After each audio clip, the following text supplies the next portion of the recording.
आज से 10,000 साल पहले बरमूडा देश में हर एक राज्य के बीच लड़ाई होता था। कभी कोई राज्य किसी पे हमला कर देता था तो कभी कोई। हर एक राज्य का एक राजा होता था। पूरे बरमूडा देश का सबसे शक्तिशाली और सबसे ऊंचा राज्य था पीक। पीक राज्य का राजा सबसे अच्छा, दयालु और चालाक था, जिसका नाम था राइस्टार। राइस्टार ने कुछ ही दिन पहले ऑब्जर्वेटरी राज्य पर कब्जा कर लिया था। सबसे ज्यादा दबदबा पीक राज्य का था, क्योंकि उसने ऑब्जर्वेटरी के साथ साथ रिम नाम, बिमा शक्ति, ग्रेवयार्ड और पोचिनोक राज्य पे कब्जा किया था। राइस्टार अपने दिमाग का इस्तेमाल करके किसी को भी अपने कदमों में झुका देता था। लेकिन पीक राज्य के बाद सबसे शक्तिशाली राज्य था क्लॉक टावर। इस राज्य का राजा था सकूरा। इसका नाम जैसा खतरनाक था वैसा ही खतरनाक उसका काम था। उसने भी कई राज्यों पर कब्जा किया हुआ था। पीक और क्लॉक टावर राज्य के बीच सबसे ज्यादा लड़ाई होता था और इस दोनों के लड़ाई का कारण था फैक्ट्री राज्य। फैक्ट्री राज्य सबसे अमीर राज्य था, लेकिन बरमूडा देश में सिर्फ फैक्ट्री ही ऐसा राज्य था जहाँ कोई राजा नहीं और कोई जनता नहीं। बस वहाँ महंगे महंगे मशीन्स थे जिसका उपयोग बहुत होता था। फैक्ट्री पर कब्जा करने के लिए ही सब राज्य एक दूसरे से लड़ते थे, लेकिन पीक राज्य ने सबको धूल चटा दिया था। सिर्फ क्लॉक टावर राज्य पीक से नहीं डरता था। एक दिन राइस्टार ने अपने राज्य के बीच बैठक लगवाया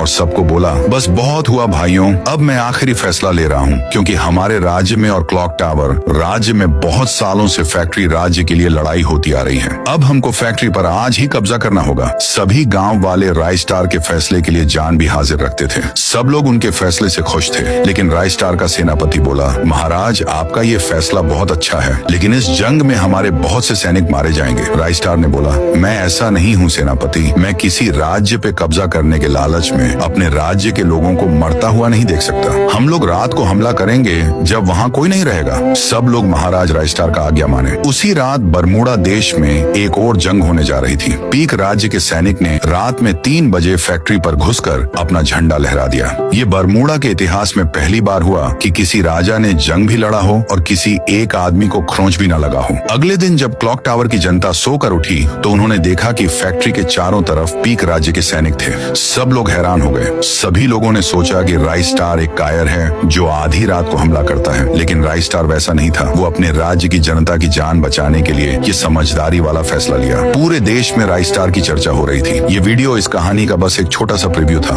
अभी पूरी कहानी बाकी है। ये कहानी इतना अच्छा होने वाला है कि आप लोग बहुत खुश हो जाओगे। इसीलिए अगर इस वीडियो पे 1000 लाइक और 500 कमेंट आ गया तो इसका पूरा मूवी मैं अपलोड कर दूंगा।